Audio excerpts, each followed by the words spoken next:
Spin. Oh, I still dropped it. Should have caught that one.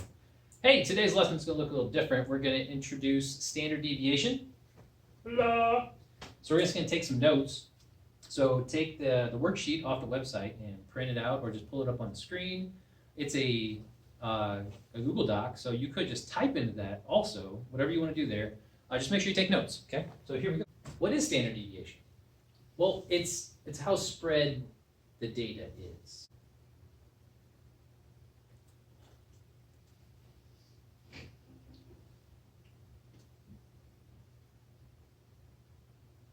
I mean, like, how far is each point from every other point and from the mean, okay? We actually have a symbol to represent it. So it's this Greek letter. Kind of looks like an R. And it is sigma. The formula for calculating standard deviation is pretty easy. It's just the square root of the variance. Let's write that down.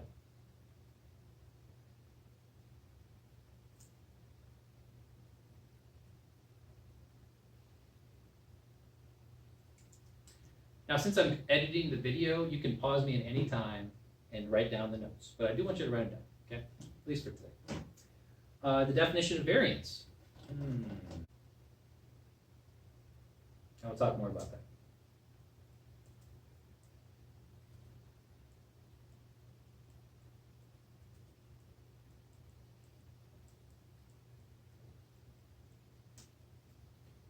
From the mean.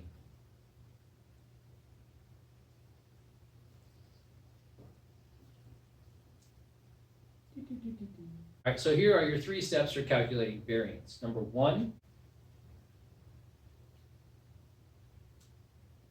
work out the mean. The average. You know, the simple average of numbers. So take all the numbers in your data set and just find the average. Number 2, so for each data point, or for each number,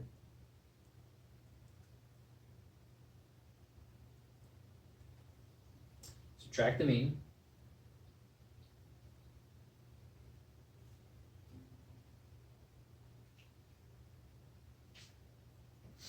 And then square the results. So after you subtract from the mean, square the result. It's called the squared difference.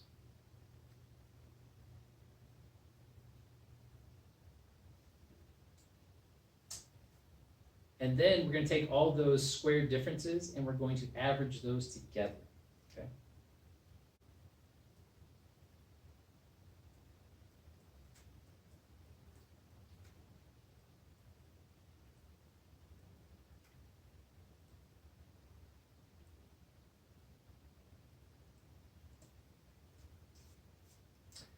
So basically what you're doing is you're figuring out how far is each point away from the mean, and then you're averaging those distances together. Squaring them takes care of whether it's like above the mean or below the mean, positive, negative. You square those differences, because at the end we're going to end up taking the square root, so we're going to get back to where we were. Okay? All right, so here's an example with the height of some dogs. Okay? So I'm going to give you the height of each dog. So we're going to write those heights right here on this line. Plus 300. And we're dividing by 5. Okay. So the total of that is 1,970 divided by 5 is 394. So the average dog height for this group of 5 dogs is 394 millimeters. Okay. Why don't you go ahead and draw a line right below 400 where that would be. The average height of the group is right in here somewhere, just below 400. Now we calculate each dog's difference from the mean. So we're simply just subtracting each dog's height from 394. Okay, so go ahead and get that done. And negative 94. All right, it should look something like this. 206, 76, negative 224, 36, and negative 94. If you're above the mean, you're positive. If you're below the mean, you're negative. Okay. All right, turn the page. Now, for variance, remember this Greek letter, sigma? That means standard deviation. Standard deviation squared is equal to, well, we have to take all of those differences and we have to square them. 76 squared, negative 224 squared, 36 squared, negative 94 squared. Okay? going to square all these in the calculator and write it down in this line here.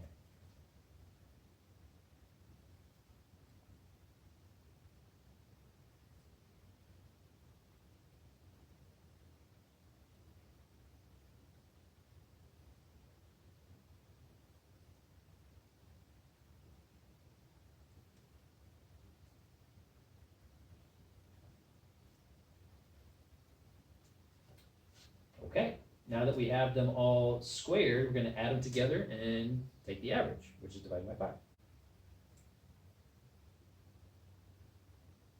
520 divided by 5 is 21,704. Now that is sigma squared. Okay? So sigma squared equals 21,704. That is the variance at this point. So the variance is 21,704. But then to get standard deviation, you have to take the square root of the variance. So the square root of 21,704 is 147.32, or about 147. There is a change that needs to be made if your sample is not representative of an entire population. It is truly just a sample. Then you don't actually divide by the total number of dogs in the group or things in the group. You divide by one less. So for this case, we'd actually divide by 4 instead of 5. I divided by 5 just so we could keep it simple. Say there's 5 dogs, we're dividing by 5. I don't want to confuse you on that. But if it's a sample, obviously these are not all the dogs that we have in the world. So we're actually going to divide by 4. Okay? So if it's sample data,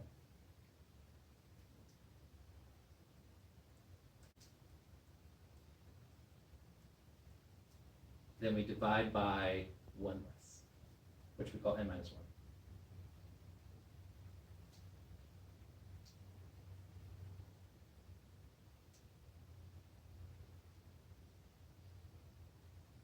Where n is the number of dogs, people, things in your data.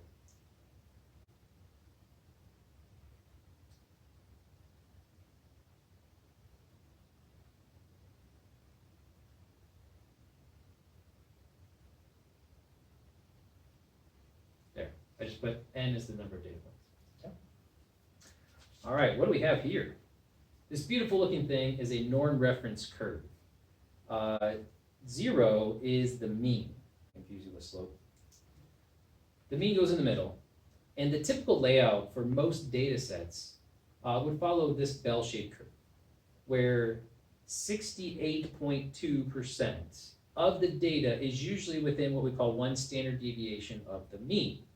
1 standard deviation, back here for the dogs, was 147.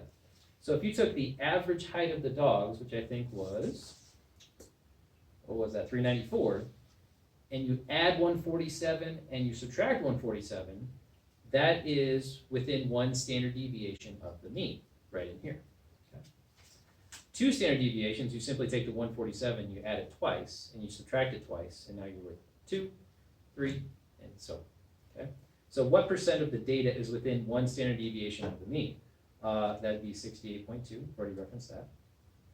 Once you go out further to 2 standard deviations, on average, typically, you have, let's see, another 27.2 plus this, so that's 95.4% of your data.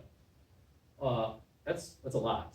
Almost all of it was within 2 standard deviations of the mean. Once you branch out to 3, now you're getting into the extremes and your outliers, okay? What percent of the data is within 3 standard deviations? Well, let's factor in another 2.1 and 2.1, so that's 4.2% added on to that. That's 99.6, or almost all of it. If you are outside of 3 standard deviations of the mean, boom, boom, boom, you're an outlier. You're pretty far away from where everybody else is. You're in the 0.4%, okay? So you're either really small dog or super huge dog for this data set. Okay, That's our notes for day one. We have one more page that we're going to do tomorrow, where we actually look at the nuts and bolts of doing standard deviation. Okay? We still got to do a market toss.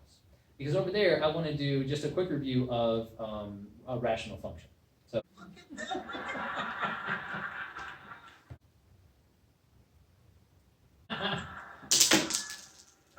come over. Come on. Take a seat.